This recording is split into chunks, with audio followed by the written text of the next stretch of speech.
मुहिब्बे वतन कमांडोज की एक सनसनीखेज दास्तान जो दिफाई वतन के साथ साथ वादी कश्मीर को भारतीय दरिंदगी से बचाने के लिए पिछली 7 दहाइयों से मुसलसल दुश्मन के सीने पर मोंग दल रहे हैं।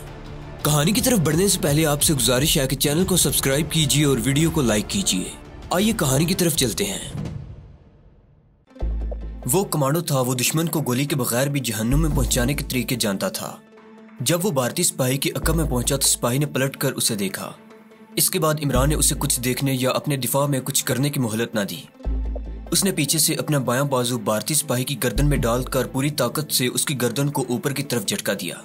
इस झटके से भारतीय सिपाही की गर्दन के मोहरे टूट गए और सर गर्दन पर डोलने लगा। इमरान उसको छोड़कर अलग हो गया। भारतीय सिपाही वहीं बेजान होकर गिर पड़ा। लड़की ने भागकर घास पर से अपना लहंगा उठाकर कमर के गिर्द बांधा और इमरान को हैरतज़दा और एहसानमंद नजरों से देखने लगी। उस लड़की के जिस्म पर सिवाय लहंगे के और कुछ नहीं था। मालूम होता था कि इस कबीले की औरतें कमर के ऊपर कुछ नहीं पहनती। इमरान ने सिपाही की लाश को घसीटकर एक दरख्त के पीछे झाड़ियों में डाल दिया और उसकी राइफल भी उसके ऊपर रख दी। लड़की उसी तरह सहमी हुई खड़ी इमरान को तक रही थी। वह हैरान हो रही थी कि यह फरिश्ता रहमत कहाँ से नमूदार हो गया है। इमरान ने लड़की के करीब आकर टूटी फूटी उर्दू में पूछा कि वो कौन है और यहाँ इंडियन आर्मी कहाँ पर है। लड़की ने उसे कहा कि मेरे साथ आओ। वो उसे साथ लेकर वहां से कोई 1 मील के फासले पर दरख्तों के दरमियान एक खुली जगह पर ले आई, जहां बांस के 6-7 झोंपड़ानुमा मकान बने हुए थे। लड़की को वहां देखकर औरतें और मर्द इमरान के गिर्द जमा हो गए। उनमें लड़की की माँ और उसका बाप भी था। लड़की को उसकी माँ सीने से लगाकर प्यार कर रही थी। लड़की ने रोते हुए अपने माँ बाप और वहां मौजूद कबीले के दूसरे लोगों को सारा वाकया बयान कर दिया। सब आदमियों ने इमरान के करीब बारी बारी आकर शाने पर थपकी दी। लड़की के बाप ने उसे अपने सीने से लगा लिया और कहा, तुमने हमारी बेटी की इज्जत बचाई, हम तुम्हारा शुक्रिया अदा करते हैं। तुम कौन हो? लड़की के बाप ने इतने साफ जुमले नहीं कहे थे। ये हम अपनी तरफ से उन लोगों के मुकाल में लिख रहे हैं। उसने जो कुछ कहा था उसका मतलब यही निकलता है जो हमने बयान किया है। इमरान ने कहा, भारतीय फौजी की लाश वहीं पड़ी है। वो लाश वहां से उठाकर जमीन में दबा देनी चाहिए ताकि जजीरे में जो भारतीय फौजी मौजूद हैं उन्हें पता न चल जाए। लड़की के बाप ने 2 आदमियों को इशारा किया। लड़की ने अपनी जुबान में उन्हें बताया कि भारतीय सिपाही की लाश फलां जगह दरख्त के नीचे पड़ी है। दोनों आदमी जिनके हाथों में नेज़े थे और कंधे पर कमान रखी हुई थी एक तरफ को दौड़ पड़े। लड़की का बाप इमरान को अपनी झोंपड़ी में ले आया। इमरान ने लड़की के बाप से पूछा, यहाँ भारतीय फौज कहाँ पर है? लड़की के बाप ने इमरान को बताया कि जजीरे में 50-60 के करीब भारतीय फौजी मौजूद हैं और जजीरे के मगरबी कोने में उनका कैंप है। इमरान ने पूछा, इस जजीरे का नाम क्या है और ये किस मुल्क का जजीरा है? लड़की के बाप ने कहा, यह निकोबार के जनूबी जजीरों में से एक जजीरा है जहां भारत का कब्जा है। इस जजीरे का नाम निकोबार पूर्व है। मगर तुम यहाँ कैसे आ गए हो? इमरान ने कहा, मैं जिस जहाज पर श्रीलंका की तरफ जा रहा था वो रात के वक्त समुद्री तूफान में गर्क हो गया था। मैं बड़ी मुश्किल से लकड़ी के एक तख्ते पर बैठकर इस जजीरे तक पहुंचा हूँ। लड़की के बाप ने लड़की से कहा, मेहमान को खाना खिलाओ, इसे भूख लगी होगी। मैं भारतीय सिपाही की लाश ठिकाने लगाता हूँ। लड़की के बाप ने मजीद 2-3 आदमियों का साथ लिया और उस तरफ चला गया जिस तरफ पहले 2 आदमी लाश को ठिकाने लगाने गए थे। लड़की ने इमरान से कहा, मैं खाना लाती हूँ, तुम बैठो। इमरान झोंपड़ी में बिछी हुई चटाई पर बैठ गया। ये चटाई नारियल की टहनियों से तैयार की गई थी। लड़की चली गई। इमरान सोचने लगा कि इस जजीरे में भारतीय फौज मौजूद है, उसे यहाँ ज्यादा देर नहीं ठहरना चाहिए। उसकी मुखबरी हो सकती है। इन कबीले वालों में कोई मुखबर हो सकता है। वो भारतीय फौज को उसकी मुखबरी कर सकता है। इमरान ने फैसला कर लिया था कि लड़की के बाप से बात करेगा कि वो उसे किसी तरह जजीरे से फरार होने में उसकी मदद करे। लड़की खाना लेकर आ गई। केले के चौड़े पत्तों की थाली में चावलों के ऊपर थोड़ी सी भाजी रखी हुई थी, साथ वो पानी भी लाई थी। इमरान ने खूब मजे लेकर वो सारा खाना खा लिया और लड़की से पूछा, यहाँ भारतीय फौज क्या करती है? लड़की ने बताया कि भारतीय फौजी सिपाहियों ने वहां से दूर समंदर के किनारे दरख्तों में एक कैंप बनाया हुआ है। इस कैंप के इर्द गिर्द लोहे की खारदार बाड़ लगी हुई है जो जमीन से 10 फुट ऊपर तक चली गई है। इस कैंप की तरफ जजीरे के किसी मर्द या औरत को जाने की इजाजत नहीं है। इमरान सोचने लगा कि इस जजीरे में भारतीय फौज ने किस लिए ग्रीजन बनाया हुआ है। खारदार तारों की दीवार के अंदर क्या हो रहा है? इमरान के लिए इसकी खोज लगाना जरूरी हो गया था। उसने लड़की से कहा, मैं पता लगाना चाहता हूँ कि यहाँ फौज किस लिए रखी गई है और कांटेदार दीवार के अंदर ये फौजी क्या कर रहे हैं। लड़की ने कहा, हम लोग फौज को ताज़ा दूध और ताज़ा मक्खन सप्लाई करते हैं। हमने कुछ गायें पाल रखी हैं।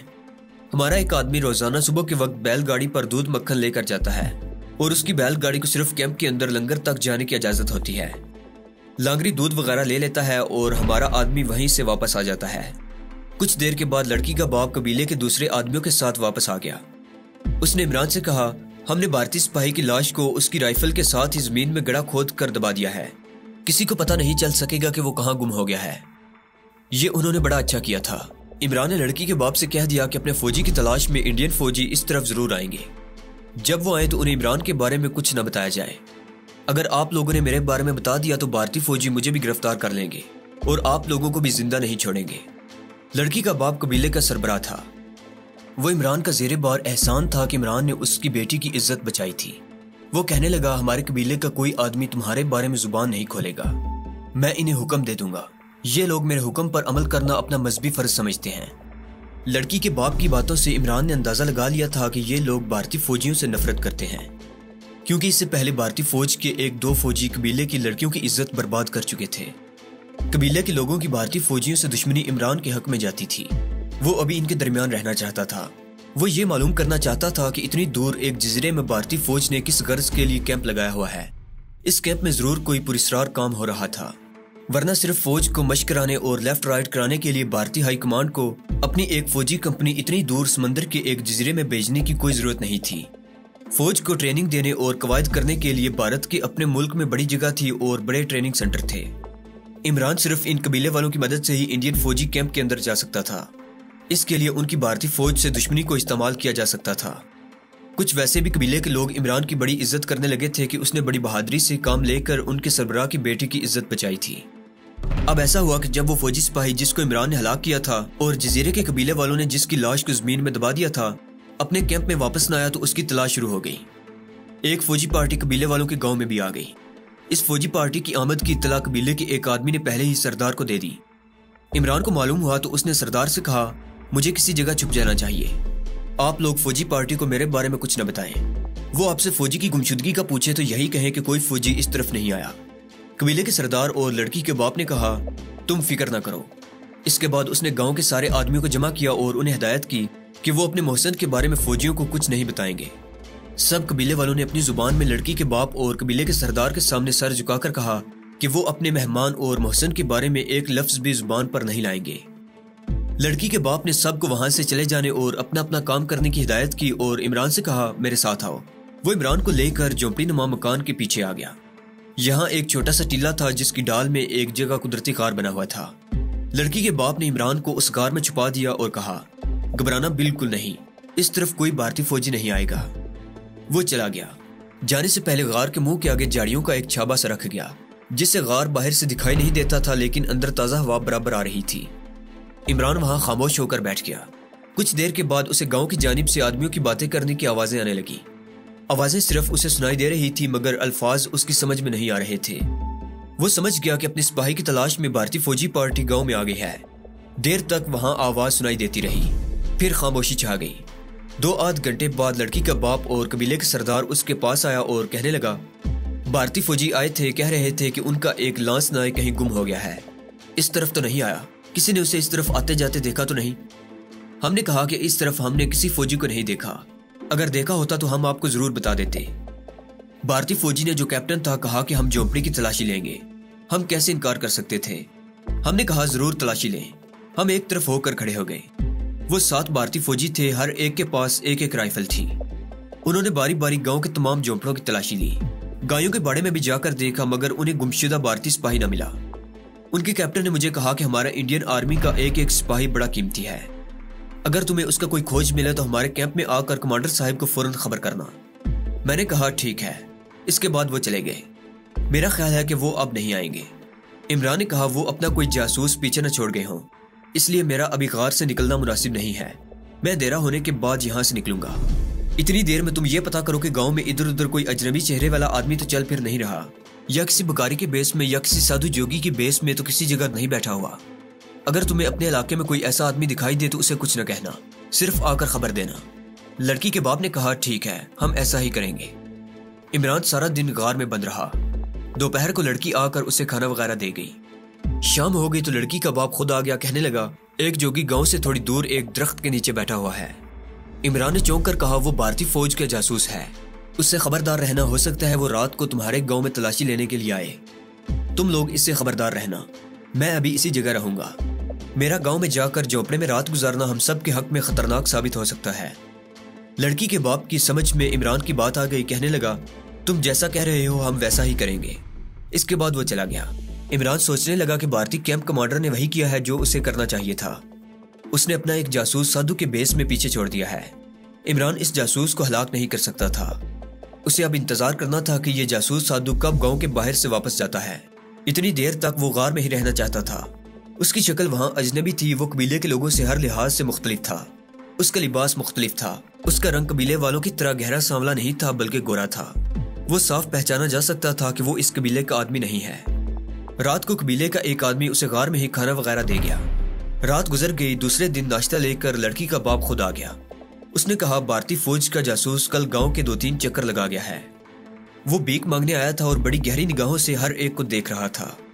इमरान कहने लगा, मैंने अच्छा किया कि गांव में वापस नहीं गया, वरना मेरे साथ तुम सब लोगों पर भारी मुसीबत आ सकती थी।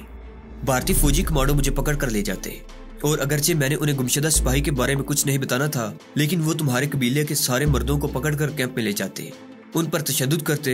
हो सकता है तशद्दुद से घबराकर कोई आदमी ये एतराफ कर लेता कि उन्होंने भारतीय फौजी की लाश को फलां जगह दफन किया है। इसके बाद तुम लोगों को एक एक करके फांसी पर लटका दिया जाता और तुम्हारी औरतों को भारतीय फौजी उठाकर ले जाते और गांव को आग लगा देते। इमरान लड़की के बाप को जिस कदर डरा सकता था उसने उसे डराया। ये बात किसी हद तक सही भी थी। लड़की का बाप बहुत डर गया। कहने लगा, तुम फिक्र न करो, तुम्हारे बारे में हम किसी को कानो कान खबर नहीं होने देंगे। इमरान ने कहा, जिस वक्त भारतीय जासूस गांव से चला जाए तुम मुझे आकर खबर कर देना। मैं गांव में वापस आ जाऊंगा। इसके बाद मैं भी तुम्हारी तरह गांव में रहने लगूंगा। मैं सारे कपड़े उतार कर तुम लोगों की तरह जिस्म पर सिर्फ एक लहंगा पहन लूंगा और हाथ में नेजा पकड़ लूंगा। लड़की का बाप बोला, तुम्हारा रंग गोरा है मगर घबराओ नहीं। हम तुम्हारे जिस्म पर एक दरख्त की छाल के रंग की मालिश कर देंगे। तुम्हारे जिस्म का रंग बिल्कुल हमारी तरह गहरा सांवला हो जाएगा। हम तुम्हारे सर के सारे बाल काट कर अपने लोगों की तरह कर देंगे। इसके बाद तुम जब तक चाहो हमारे पास रह सकते हो। अगर तुम यहाँ रहकर ब्याह करना चाहो तो मैं बड़ी खुशी से अपनी बेटी की शादी तुमसे कर दूंगा। इमरान ने कोई जवाब न दिया। लड़की का बाप खाने के बर्तन लेकर चला गया। दूसरी रात भी इमरान ने गार के अंदर ही बसर की। उसका इस जजीरे में रहना अब जरूरी हो गया था। वैसे भी वहां कोई बहरी जहाज नहीं आता था जिस पर सवार होकर इमरान वहां से भारत के ही किसी शहर की तरफ जा सकता। उसे वैसे भी वहां रहना ही था और अब तो उसे बहुत बड़ा जवाज मिल गया था वहां रहने का। वो पता लगाना चाहता था कि भारतीय फौज ने इस जजीरे में किस गर्ज के लिए कैंप डाल रखा है और कैंप के इर्द गिर्द कांटेदार तारों की दीवार भी खड़ी कर रखी है। इमरान को गार में रहते हुए 3 दिन गुजर गए। वो सिर्फ रात के वक्त गार से निकलकर टीले की दूसरी जानिब कुछ देर के लिए टहलता। इसके बाद फिर गार में वापस आ जाता। लड़की का बाप हर तरह से उसका ख्याल रख रहा था। शायद उसने अपने दिल में अपनी बेटी की शादी इमरान के साथ करने का फैसला कर लिया था, क्योंकि जब उसने इमरान से अपनी बेटी की शादी की बात की थी तो इमरान ने आगे से ना हाँ कही थी ना कही थी। कबीले के सरदार यानी लड़की के बाप को इमरान की शक्ल में एक खुश शक्ल जवान और बहादुर दामाद मिल रहा था। उसे और क्या चाहिए था, लेकिन इमरान का इस तरफ ख्याल तक नहीं जाता था। वो अपने मिशन के बारे में ही सोचता रहता था। ये मिशन इस बात की खोज लगाना था कि इस दूर दराज जजीरे में भारत की फौजी हाई कमांड ने अपनी फौज की एक कंपनी या ब्रिगेड को किस लिए रखा हुआ है, जबकि इस तरफ से भारत को कोई खतरा भी नहीं था। ये सारे जजीरे भारत के मुल्क का हिस्सा थे। इस पर भारत की हुक्मरानी थी। यही वो मुहिम्मा था जिसको इमरान ने हल करना था। जब इमरान को गार में रहते हुए 4था दिन भी गुजर गया तो 5वें रोज सुबह के वक्त लड़की का बाप यानी कबीले का सरदार इमरान के पास आया और बोला, जासूस साधु चला गया है। वो रात को ही चला गया था। अब तुम गांव में आ सकते हो, लेकिन बेहतर यही होगा कि तुम कबीले के लोगों का हुलिया बनाकर गांव आओ, क्योंकि अगर जासूस साधु फिर अचानक किसी वक्त आ गया तो वो तुम्हें शिनाख्त न कर सकेगा, क्योंकि तुम्हारा हुलिया कबीले के दूसरे लोगों की तरह होगा। लड़की के बाप को कबीले के लोग बातू के नाम से पुकारते थे। ये गांव के कबीले का सरदार भी था। अब हम लड़की के बाप को इसी नाम से याद करेंगे। बातू ने बिल्कुल सही बात की थी। इमरान को चूंकि अभी इस गुमनाम जजीरे पर उस वक्त तक रहना था जब तक कि जजीरे पर इंडियन आर्मी की मौजूदगी का मुहिम्मा हल नहीं हो जाता। उसी रोज सरदार बातू अपने साथ एक आदमी लाया जिसने इमरान के सारे जिस्म पर किसी दरख्त की छाल के नस्वारी रंग रोगन की मालिश कर दी। ये रंग उसके जिस्म के मसामों में घुस गया और इमरान के जिस्म का रंग गहरा सांवला हो गया, जिस तरह के कबीले के लोगों का था। इसके बाद उसके सारे अंग्रेजी फैशन के कपड़े उतार कर उसे घुटनों तक एक लहंगा पहना दिया गया। सर पर सी मुर्ग के 2 परों वाली पट्टी बांधी गई। बाकी सारा जिस्म नंगा ही रहने दिया। उसके हाथ में एक नेजा दे दिया गया जब इमरान बिल्कुल तैयार हो गया तो सरदार बातू ने उसकी तरफ देखकर कहा, अब तुम, मैं और कबीले के दूसरे आदमियों के हुलिये में कोई फर्क नहीं है। अब तुम मेरे साथ गांव आ सकते हो। और इमरान बातू के साथ गांव में आ गया। सरदार ने कबीले के लोगों को एक जगह जमा करके कहा, यह नौजवान अब हमारे कबीले का एक फर्द बन गया है। इसका नाम मैंने आमू रखा है। इसके साथ मैंने अपनी बेटी की शादी करने का फैसला कर लिया है। बहुत जल्द ये शादी बड़ी धूमधाम से की जाएगी। आमू मेरे बाप की कबीले से ताल्लुक रखता है। ये शहर में पड़ा है, मगर अब ये शहर छोड़कर हमारे पास रहने के लिए आ गया है। तुम लोग जिस तरह मेरी इज्जत करते हो, इसकी भी इज्जत करोगे, क्योंकि मेरी मौत के बाद यही तुम्हारा सरदार होगा। कबीले के कुल 60-70 के करीब मर्द थे, बाकी उनकी औरतें और बच्चे थे। लोगों ने किसी देवता का नाम लेकर नारे बुलंद किए और अपनी खुशी का इजहार किया। कबीले के सरदार की लड़की साक्षी भी वहां मौजूद थी। सरदार बातू ने कहा, देवताओं की रस्म के मुताबिक मेरी बेटी साक्षी अपने होने वाले दुल्हा का हाथ अपने हाथ में लेकर इस बात का ऐलान करेगी कि इसने आमू को बतौर अपने जीवन साथी के कबूल कर लिया है। सरदार की बेटी साक्षी शर्माती हुई आगे बढ़कर कमांडर इमरान के पास आई और उसका हाथ अपने हाथ में ले लिया। इसके साथ ही कबीले के लोगों ने नारे लगाकर और नेज़े हवा में लहराकर अपनी खुशी का इजहार किया। सरदार ने कहा, इस खुशी में दावत शुरू की जाती है। वहां फल, बुनी हुई मछलियां और उबले हुए मोटे चावल मिट्टी के बर्तनों और केले के चौड़े पत्तों में पड़े हुए थे। सब लोग खाने पर टूट पड़े। कमांडर इमरान को सरदार ने कहा, अमू तुम भी दावत में शरीक हो जाओ। तुम खामोश क्यों खड़े हो? क्या तुम्हें ये शादी कबूल नहीं? इमरान ने फौरन कहा, क्यों नहीं सरदार बातू, मुझे तो ये शादी दिलो जान से कबूल है। साक्षी इमरान के साथ लग गई। कमांडर इमरान को यह सब कुछ किसी फिल्म के सीन की तरह लग रहा था। वो एक फर्जी किरदार अदा कर रहा था जिसका नाम अमू था और जो एक वीरान जजीरे के सरदार की बेटी साक्षी से ब्याह करने वाला था।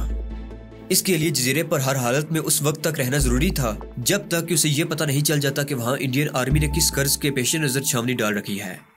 सरदार की बेटी साक्षी बड़ी खुश थी कि उसे एक खूबसूरत और बहादुर खामद मिल गया है। कमांडर इमरान ने भी उन लोगों को यही यकीन दिलाया था कि अब वो उन लोगों के साथ ही बाकी जिंदगी गुजारेगा। उसे इन लोगों का सादा और नेचुरल तर्ज जिंदगी बहुत अच्छा लगता है और अब वो कभी शहर की मसनूई जिंदगी की तरफ वापस नहीं जाएगा। कमांडर इमरान ने यह सब झूठ बोला था, मगर ये झूठ भी बहुत जरूरी था और इसके मिशन का हिस्सा था। तो दोस्तों, ये थी हमारी आज की एपिसोड। उम्मीद करता हूँ कि आपको हमारी कहानी पसंद आई होगी। जाने से पहले इस वीडियो को लाइक कीजिए और शेयर करना मत भूलिए। कमेंट करके बताइए कि आपको हमारी वीडियो कैसी लगी। और अगर अभी तक आपने इस चैनल को सब्सक्राइब नहीं किया तो इसे सब्सक्राइब कीजिए और बेल आइकन दबाकर ऑल नोटिफिकेशंस ऑन कर लीजिए।